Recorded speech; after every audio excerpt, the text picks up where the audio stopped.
one of the leadership principles of Jesus that you have identified is that Jesus, he allowed others to make mistakes.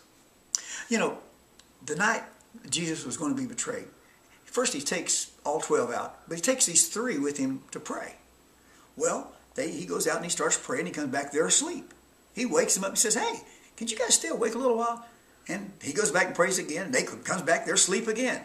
Well, you know, that alone was pretty well upset me. But, you know, Jesus dealt with that. And then Judas comes, he brings these people, and he's going to betray Jesus. And Peter, you know, gets pretty upset about this, whips out his knife and tries to cut this guy's head off and misses and hits his ear. Because Peter, you know, he was, hey, listen, I'm with you, man. I mean, I'm gonna take care of this. Don't worry about anything, Jesus. I got your back, right? Then they arrest Jesus. And then Peter's questioned about who this guy is. He denies Jesus 3 times. He denies he knows Jesus 3 times.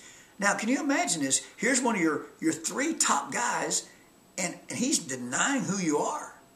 And this is a night you've been betrayed, and they're going to put you to death. Now, that would really upset me. I think, I never want this guy on my team again. But that's not the way Jesus handled it. You know, Jesus comes, he's buried in the tomb, he comes back from the dead, and he goes to see Peter. And you know what? He restores Peter to his leadership group. And in fact, he even gives Peter a challenge, you know. He says, Peter, do you love me? And Peter says, Lord, you know I love you. He said, then feed my sheep.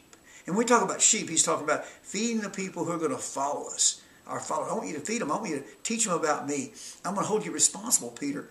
But he put him back into the leadership. You know what? This is a good lesson for us as leaders. If someone makes a mistake, even if someone betrays us and denies us, you know, we got to look past that at times. And if they're willing to change their life and they feel remorse for this, we need to give those people another chance. I'm thankful I've given a lot of people 2nd and 3rd chances. And some of those people have become my top producers. And I believe that's important in your leadership also. And that's a pattern Jesus set for us.